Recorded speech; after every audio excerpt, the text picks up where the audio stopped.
Hello dear, welcome to our channel exam zone academy. आज हम लोग पढ़ेंगे इसमें जलवायु, मृदा एवं प्राकृतिक वनस्पति के चैप्टर की एमसीक्यू करेंगे। क्या करेंगे? एमसीक्यू करेंगे और क्वेश्चन करेंगे। जैसे इसमें पहला क्वेश्चन दिया हुआ है कि मुंबई में पुणे की अपेक्षा अधिक वर्षा क्यों होती है। मुंबई में पुणे की अपेक्षा अधिक वर्षा क्यों होती है? ऑप्शन ए है मुंबई पवनाभिमुखी है। मुंबई जो है पवनाभिमुखी है कि पूना अधिक ऊंचाई पर है, कि मुंबई एक तटीय शहर है, कि पुणे में मुंबई की अपेक्षा अधिक वनस्पति है। तो देखो क्या होती है कि मुंबई जो है पवनाभिमुख है। क्या है? मुंबई जो है पवनाभिमुख है। तो इसलिए ऑप्शन इसका क्या हो जाएगा? राइट आंसर ए हो जाएगा। क्योंकि ये क्या है, मुंबई जो है आपका वृष्टि छाया प्रदेश में स्थित है। कहाँ पड़ता है? ये वृष्टि छाया प्रदेश में पड़ता है और इस पे ढाल होने के कारण क्या होता है कि यहाँ पे अधिक वर्षा होती है। क्योंकि मुंबई में पुणे की अपेक्षा अधिक वर्षा होती है। क्योंकि ये क्या होता है, ये हवाओं के जिस जिस कहते हैं जिस तरफ हवाएं चलती हैं उसी ढाल में क्या होता है, उसी ढाल में आपका मुंबई क्या होता है, मुंबई बसा हुआ है। तो इसीलिए यहाँ पे क्या होता है, अधिक वर्षा होती है और इस क्षेत्र को वृष्टि छाया प्रदेश भी कहते हैं। उसके बाद अगला क्वेश्चन से, भारत की जलवायु पर निम्नलिखित में से किसका प्रभाव नहीं पड़ता है? मानसून का, कि गल्फ ऑफ स्ट्रीम धारा का, कि भूमध्य रेखा का, कि हिंद महासागर का अस्तित्व। तो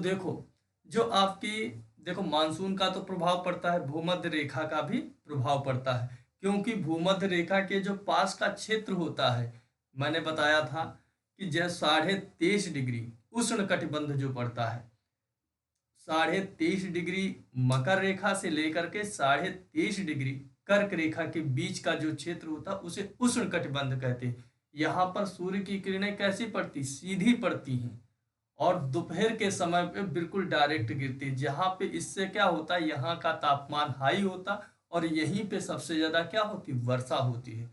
तो भूमध्य रेखा का भी महत्व होता है, हिंद महासागर का भी अस्तित्व है। क्योंकि जो हमारा पश्चिमी मानसून आता है वो कहाँ से आता है? दक्षिण पश्चिमी जो मानसून है हिंद महासागर की लहरों से ही आता है। और जो क्या है, जुलाई के महीने में बहुत अधिक वर्षा करता है। तो इसका भी एक अस्तित्व है। लेकिन ऑप्शन नंबर बी जो है गल्फ स्ट्रीम का कोई भी महत्व नहीं। तो ऑप्शन इसका आंसर क्या हो जाएगा? बी हो जाएगा। उसके बाद अगला क्वेश्चन से, वर्ष में 50 सेंटीमीटर से कम वर्षा वाले क्षेत्र कौन से हैं? मेघालय है, कश्मीर में लेह है, कि कोरोमंडल तट है, कि कोंकण तट है।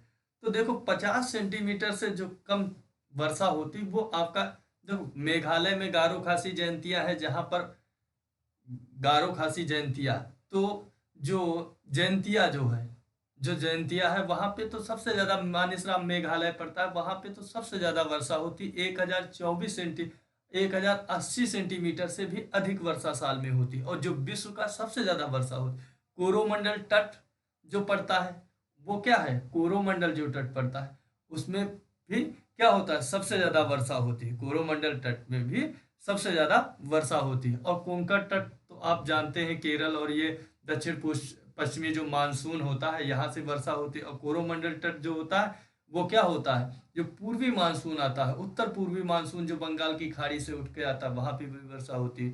तो हमारा क्या दिक्कत होती है, और इसे कोरोमंडल तट पे जो वर्षा होती है वो लौटते मानसून की भी संज्ञा दी जाती है, जिसके कारण सबसे ज्यादा वहां पे वर्षा होती है। इसीलिए जो कावेरी नदी जल विवाद है जो इन तमिलनाडु, कर्नाटक और आंध्र प्रदेश के बीच में है, वो इसी कारण है। क्योंकि कावेरी नदी जो है जिसे दक्षिण की गंगा कहती है, इसी कारण लौटते मानसून के कारण वहां पर उस नदी में सालों भर पानी रहता है, वर्ष भर पानी रहता है, और जिसके कारण वहां पर विवाद रहता है। क्योंकि वैसे तो हमारे उत्तर भारत की जितनी नदियां होती वो हिमालय होती हैं। क्योंकि हमारा हिमालय जैसे बरसात नहीं हुई तब भी हिमालय से है, तो हिमालय उनका स्रोत है, तो पानी पिघलने के, ग्लेशियर पिघलने से उनमें पानी रहता है। लेकिन दक्षिण भारत की नदियां जो होती हैं वो वर्षा पे ही निर्भर करती हैं। अगर वर्षा नहीं हुई तो सूख जाती हैं। लेकिन क्या होता है कि इधर के दक्षिण भारत की जितनी उधर की नदियां हैं, क्या होता है कि उधर दक्षिण पश्चिमी मानसून से ही वर्षा होती, तो उसी से जल वो उसमें बना रहता।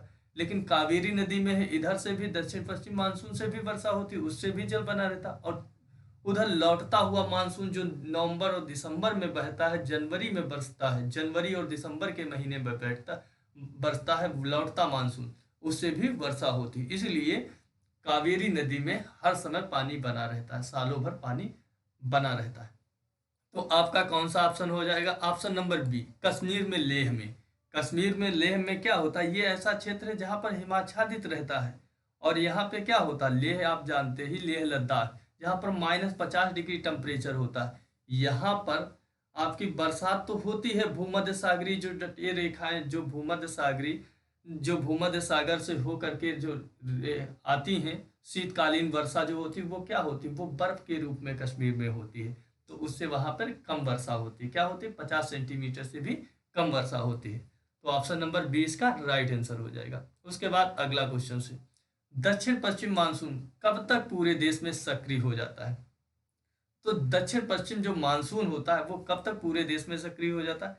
ये आपका 15, देखो 5 जून, 1 जून को तो केरल के तट पे आ जाता है। क्या आ जाता है? केरल के तट पे आ जाता है। उसके बाद पूरे भारत में पहुंचने पे उसे 15 जुलाई, कितना लगता, 15 जुलाई तक ये संपूर्ण भारत में बरसात होने लगती। तो ऑप्शन नंबर डी इसका क्या हो जाएगा? राइट आंसर हो जाएगा, क्योंकि ये संपूर्ण भारतीय उपमहाद्वीप में सक्रिय हो जाता है।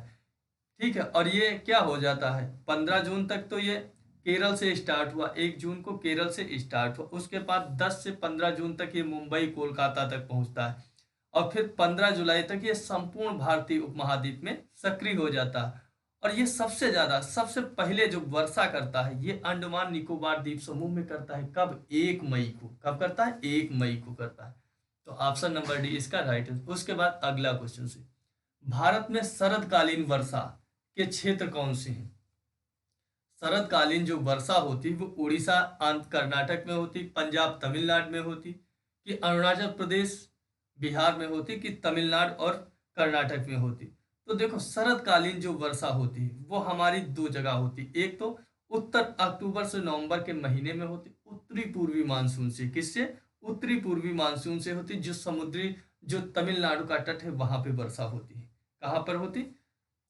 तमिलनाडु के तट पे वर्षा होती है, जिसे कोरोमंडल तट क्या कहते हैं? कोरोमंडल तट कहते हैं। जबकि दूसरी जो पश्चिमी विश्व से वर्षा होती, जो भूमध्य सागर, अटलांटिक महासागर से जो क्या होती है, जो हवाएं उठकर आती हैं और क्या हिमालय से टकराकर वर्षा करती, वो पंजाब और कश्मीर के क्षेत्र में। कहाँ? पंजाब और कश्मीर, हिमाचल प्रदेश में यहाँ पर वर्षा होती है। जबकि वो उस क्षेत्र में तो बर्फ के रूप में होती है, जबकि इस क्षेत्र में किसके रूप में वर्षा होती? बरसात के, पंजाब में। तो ऑप्शन नंबर बी, पंजाब और तमिलनाडु में। ठीक है, जो पंजाब में गेहूं की खेती के लिए बहुत ज्यादा अक्टूबर और नवंबर में होती, बहुत ज्यादा। ठीक है, बहुत ज्यादा महत्व रखती है। उसके बाद अगला क्वेश्चन से, निम्न भारतीय मिट्टियों में कौन सा बेसाल्ट लावा के अपक्षय के कारण निर्मित हुई? जलोढ़ मिट्टियां, लैटराइट मिट्टियां, लाल मिट्टियां, कि रेगुर मिट्टियां? तो कौन सी मिट्टियां हुई हैं जो बेसाल्ट लावा? तो आप जानते हैं बेसाल्ट से क्या, बेसाल्ट लावा निकलता है तो कैसी? काली मिट्टी में होती है। कैसी? काली मिट्टी, रेगुर मिट्टी।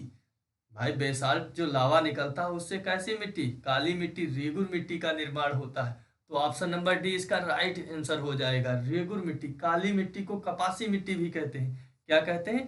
कपासी मिट्टी भी इसे कहते हैं। ये किस भाग में, कहाँ कहाँ पाई? ये ज्यादातर आपके महाराष्ट्र है, मध्य प्रदेश, गुजरात है, कर्नाटक, इन क्षेत्रों में सबसे ज्यादा ये मिट्टी पाई जाती है।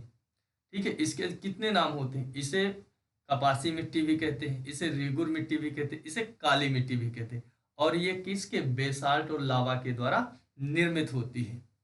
ठीक है, और जलोढ़ मिट्टी आप जानते हैं, जलोढ़ मिट्टी जब बरसात का क्षेत्र होता है, जो नदियों के आसपास का क्षेत्र होता है, जहां पर सबसे ज्यादा वर्षा होती है, उस क्षेत्र में कौन सी? जलोढ़ मिट्टी पाई जाती है। जबकि लाल मिट्टी कहाँ पाई जाती है? लाल मिट्टी जो आपकी वैसे इलाके होते हैं उसमें पाई जाती है। ठीक है, उसके बाद अगला क्वेश्चन देखते हैं। भारत में निम्नलिखित में से किस प्रकार का वन सर्वाधिक बृहत क्षेत्र में पाया जाता है? ध्यान रखना, भारत में निम्नलिखित में से किस प्रकार का वन सर्वाधिक बृहत क्षेत्र में पाया जाता है? पर्वतीय आर्द्र शीतोष्ण पाया जाता है, कि उपोष्ण शुष्क सदाबहार वन पाए जाते हैं, कि उष्ण कटिबंधीय शुष्क पर्णपाती वन पाए जाते हैं, कि उष्ण कटिबंधीय आर्द्र सदाबहार वन पाए जाते हैं? तो आप लोग जानते होंगे भारत में जो सबसे ज्यादा वन पाए जाते हैं, भारत उष्ण कटिबंध में ही आता है। तो यहाँ पे उष्ण कटिबंधी वैसे भी पाए जाएंगे और उष्ण कटिबंधी तो पाए जाते हैं, लेकिन भारत में सबसे ज्यादा शुष्क पर्णपाती वन पाए जाते हैं, जो अपने पत्ते मौसम आने पे बछाड़ देते हैं। क्या पर्णपाती वन पाए जाते हैं, सर्वाधिक पर्णपाती वन पाए जाते हैं, जिन्हें पतझड़ वन भी कहते हैं। और ये क्या करते हैं, अपने पत्तों को साल भर में एक बार अपने पत्तों को क्या करते हैं, गिरा देते हैं, और उसके बाद ये बसंत ऋतु में अपने नए पत्तों को देते हैं। जो आपका मध्य भारत है, जितना भी ये क्षेत्र है, चाहे उत्तर भारत का क्षेत्र है, केवल हिमालय क्षेत्र को छोड़ करके बाकी सब कहीं ये कौन से पर्णपाती वन पाए जाते हैं। तो ऑप्शन नंबर इसका क्या हो जाएगा, इसका सी इसका राइट आंसर हो जाएगा। जबकि उपोष्ण शुष्क जो पूछा जाएगा, उपोष्ण शुष्क जो पाए जाते हैं, ये आपके केरल के क्षेत्र में पाए जाते हैं। कहाँ पे, केरल के क्षेत्र में पाए जाते हैं। ठीक है, कहाँ पाए जाते हैं, केरल के। जबकि पर्वतीय आर्द्र शीतोष्ण ये कश्मीर उश्मीर, ये हिमालय की चोटियों, उत्तराखंड, ये यहाँ पे पाए जाते हैं। और उष्ण कटिबंधी जो पाए जाते हैं, उष्ण कटिबंधी ये आपके जहाँ पे बरसात थोड़ी बहुत होती है, ये उस इलाके में पाए जाते हैं। उसके बाद अगला क्वेश्चन से, भारत में निम्नलिखित में से वह कौन सा फसल चक्र है जो जून जुलाई में प्रारंभ होता है, जिसमें धान ज्वार और बाजरा आदि मुख्य फसलें उगाई जाती हैं? तो वर्षा ऋतु होती है, रबी होती है, खरीफ होती है, कि शीत ऋतु होती है? तो देखो, भारत में जो धान ज्वार बाजरा ये सब उगाई जाती है, वो खरीफ के समय में उगाई जाती है। ये खरीफ की फसल चक्र होती है। तो ऑप्शन नंबर सी इसका राइट आंसर हो जाएगा। खरीफ की फसल कब, जून और जुलाई में बोई जाती है। कब बोई जाती है, जून और जुलाई में बोई जाती है, तथा ये सितंबर और अक्टूबर में काट ली जाती है। कब, सितंबर और अक्टूबर में काट ली जाती है। इसमें चावल है, जैसे इस समय कट रही है, इस समय अक्टूबर नवंबर चल रहा, तो चावल उवल कट चुका है, ज्वार है, बाजरा है, रागी है, मक्का है, मूंगफली है, हाँ, कपास है, पटसन है, तंबाकू है, ये सारी फसलें इसमें उगाई जाती हैं। उसके बाद अगला क्वेश्चन से, भारत की लेटराइट मिट्टी के बारे में निम्नलिखित में से कौन से कथन सत्य हैं? वे साधारणतः लाल रंग की होती हैं, वे नाइट्रोजन और पोटास से समृद्ध होती हैं, इन मिट्टियों में टैपियोका और काजू की अच्छी उपज होती है। ए और डी, ए और सी दोनों। तो इसमें कैसी होती हैं ये मिट्टियां, जो होती हैं टैपियोका और काजू की अच्छी उपज के लिए लेटराइट मिट्टी होती है। कौन सी, लेटराइट मिट्टी होती है। इसमें क्या होता है, ये लेटराइट मिट्टी क्यों कहा जाती है, ये इसमें लौह ऑक्साइड की उपस्थिति होती है। क्या होती है, लौह ऑक्साइड की उपस्थिति होती है। लोहा प्लस एल्युमिनियम से ये समृद्ध होती है। और इसमें क्या पाया जाता है, इसमें नाइट्रोजन है, पोटास है, चूना तथा ये जैविक पदार्थों से क्या होती है, इसमें इनमें कमी होती है। क्या होती है, नाइट्रोजन पोटास और चूना की इसमें कमी होती है, और जबकि लौह और एल्युमिनियम की इसमें अधिकता होती है, इसीलिए इनको लैटराइट मिट्टी कहा जाता है। ठीक है, तो ऑप्शन नंबर इसका क्या हो जाएगा, सी इसका राइट आंसर हो जाएगा। सी इसका राइट आंसर हो जाएगा। और ये आपकी कहाँ पाई जाती है, ये आपकी पाई जाती है केरल है, कर्नाटक है, जैसे तमिलनाडु है, आंध्र प्रदेश, उड़ीसा, मध्य प्रदेश, असम के पहाड़ी क्षेत्रों में एवं मेघालय में ये पाई जाती है। ठीक है, उसके बाद अगला क्वेश्चन से, निम्नलिखित में से किस अवधि के दौरान बंगाल की खाड़ी में बार बार उष्णकटिबंधीय चक्रवात आते हैं? अक्टूबर नवंबर में, मई जून में, जनवरी फरवरी में, कि मार्च अप्रैल में? कब आते हैं? तो आप लोग जानते हैं अक्टूबर और नवंबर के दौरान। अक्टूबर और नवंबर के दौरान क्या होता है, अक्टूबर और नवंबर के दौरान बंगाल की खाड़ी में बार बार उष्णकटिबंधीय चक्रवात आते हैं। कौन से आते हैं, उष्ण कटिबंधीय चक्रवात आते हैं। जो ये उष्ण कटिबंधीय चक्रवात जो आते हैं, ये कहाँ पे, एक इनकी एरिया जो होती है कर्क रेखा और मकर रेखा, जो उष्ण क्षेत्र होता है वहीं के बीच में आते हैं। कर्क रेखा और मकर रेखा के बीच में ही ये चक्रवात उत्पन्न होते हैं। ठीक है, और ये कहाँ से, बंगाल की खाड़ी में उत्पन्न होते, कहाँ, बंगाल की खाड़ी में उत्पन्न होते। इससे जो चक्रवात हमेशा ये उड़ीसा है, आंध्र प्रदेश और तमिलनाडु राज्यों को ये क्या करते हैं, प्रभावित करते हैं। उसके बाद अगला क्वेश्चन से, जहां तक कृषि मंत्रालय के सरकारी वर्गीकरण का संबंध है, भारत में कितने सूक्ष्म कृषि जलवायु क्षेत्र हैं? 123 हैं, 126 हैं कि 127 हैं कि 122 हैं? तो इसमें हमारे जो सूक्ष्म कृषि जलवायु क्षेत्र हैं वो कितने हैं, 127 हैं। कितने हैं, कृषि मौसम विभाग के अनुसार 127 है। ठीक है, 127 है। उसके बाद अगला क्वेश्चन से, निम्नलिखित में से कौन सी मिट्टी चाय बागानों के लिए उपयुक्त होती? अम्लीय मिट्टी होती, क्षारीय मिट्टी होती, जलोढ़ या जलोढ़ को कछाड़ी मिट्टी भी कहते हैं, और रेगुर मिट्टी होती। तो देखो, चाय बागानों के लिए कौन सी मिट्टी, अम्लीय जो मिट्टी होती है, कौन सी अम्लीय मिट्टी होती है, वो क्या होती है, सबसे ज्यादा उपयुक्त होती है। अम्लीय मिट्टी क्या होती है, उष्ण एवं उपोष्ण कटिबंधीय पौधे होते हैं। इसीलिए चाय के जो पौधे कैसे होते हैं, उष्ण और उपोष्ण कटिबंधीय पौधे होते हैं। और इसके लिए कितना तापमान, 25 से 30 डिग्री टेम्परेचर का तापमान चाहिए, और 200 से 250 सेंटीमीटर इसके लिए वार्षिक वर्षा की आवश्यकता होती है चाय के लिए। ठीक है, उसके बाद अगला क्वेश्चन से, और चाय की खेती सबसे अधिक कहाँ पर होती है? असम में होती है, और उसके बाद असम में होती है, दार्जिलिंग, पश्चिम बंगाल की दार्जिलिंग में होती है, और नीलगिरी की पहाड़ियों पर ये चाय के बागान क्या है, पाए जाते हैं। ठीक है, उसके बाद अगला क्वेश्चन से, निम्न में से किसे जंगल की आग कहा जाता है? बोहिनिया वेरिगेटा को, जेगेरांडा मैमोसा फोलिया को, कि ब्यूटिया मोनोस्पर्मा को, कि टेक्टोना ग्राडिस को? किसे कहा जाता है जंगल की आग? जंगल की आग कहा जाता है ब्यूटिया मोनोस्पर्मा को। किसको? ब्यूटिया मोनोस्पर्मा को। तो ऑप्शन नंबर सी जो है वो राइट आंसर है। और ये कौन सा होता है? ये प्लास के फूल को कहा जाता है। ये क्या होता है? प्लास का फूल होता है जो राष्ट्रीय, ठीक है, ये क्या होता है? ये प्लास का नामक जो वृक्ष होता है, क्या कहा जाता था? जंगल की आग। इसे झबुला कहते हैं। क्या हमारे यहाँ देहात में जो भाषा होती है उसे झबुला कहते हैं। ठीक है, ये प्लास के फूल, और उसे इसे क्या कहते हैं? प्लास कहते हैं। प्लास का एक वृक्ष होता है जिसमें जो लाल रंग के फूल आते हैं, बहुत ज्यादा ये आकर्षक होते हैं, और इसके क्या होते हैं, इसके पत्ते जैसे होते हैं कि जले हुए हो, तो उसे जंगल की आग कहते हैं। और ये जो प्लास होता है, इसका जो पुष्प होता है वो उत्तर प्रदेश का राजकीय पुष्प भी है। ठीक है, इसे क्या कहा जाता है? ब्यूटिया मोनोस्पर्मा कहा जाता है, जबकि इसका फूल जो होता है उसे प्लास कहते हैं, और देहात गांव के भाषा में उत्तर प्रदेश में इसे ज्यादातर झबला भी कहते हैं।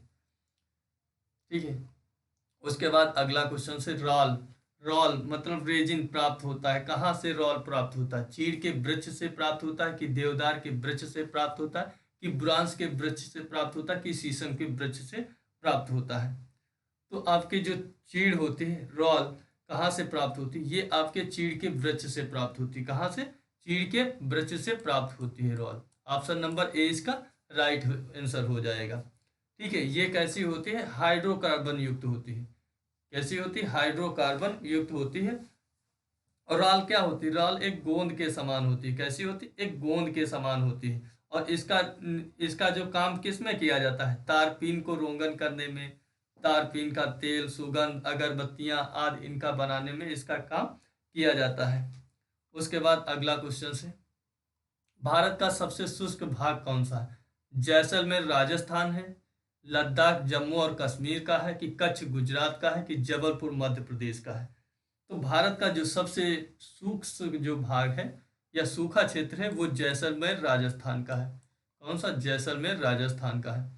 उसके अगला क्वेश्चन से, ये जो जैसलमेर है यहाँ पर लगभग 10 सेंटीमीटर, कितनी? 10 सेंटीमीटर से भी कम वर्षा होती है। ये अरावली क्षेत्र में पड़ता है। कहाँ? अरावली पर्वतमाला के पश्चिम में स्थित है, और ये वृष्टि छाया प्रदेश के अंतर्गत आता है। किसके? वृष्टि छाया प्रदेश के अंतर्गत आता है। और यहाँ पे क्या होता है, जो मानसूनी पवनें होती हैं या मानसूनी हवाएं होती हैं वो नहीं पहुंच पाती हैं, क्योंकि ये पश्चिम में जब पड़ता है, अरावली के जब पश्चिम में पड़ गया तो अरावली के पूर्वी भाग पे क्या होगी, टकरा के वर्षा हो जाती, पश्चिमी भाग पे उसको क्रॉस नहीं कर पाती है। ठीक है, तो इसीलिए उस क्षेत्र में बरसात नहीं हो पाती है।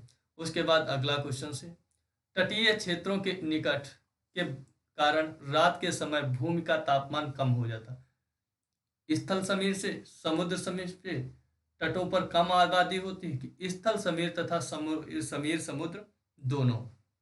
तो देखो क्या होता है कि इसलिए क्योंकि तटीय जो क्षेत्र होते हैं, स्थल समीर क्या कहते हैं, तटीय क्षेत्रों के निकट के कारण रात के समय भूमि का तापमान कम होना, उसे स्थल समीर कहते हैं। क्या कहते हैं, स्थल समीर के कारण।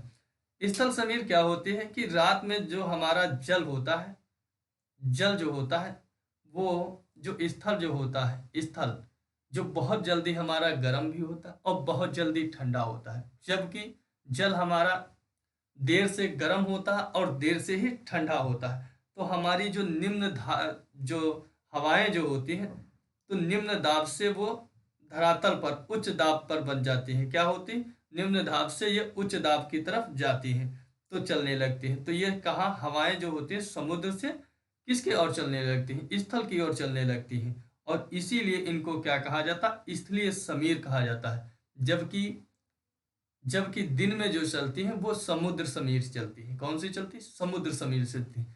जब ये कहाँ से चलती हैं, उच्च दाब से निम्न दाब की ओर चलती है।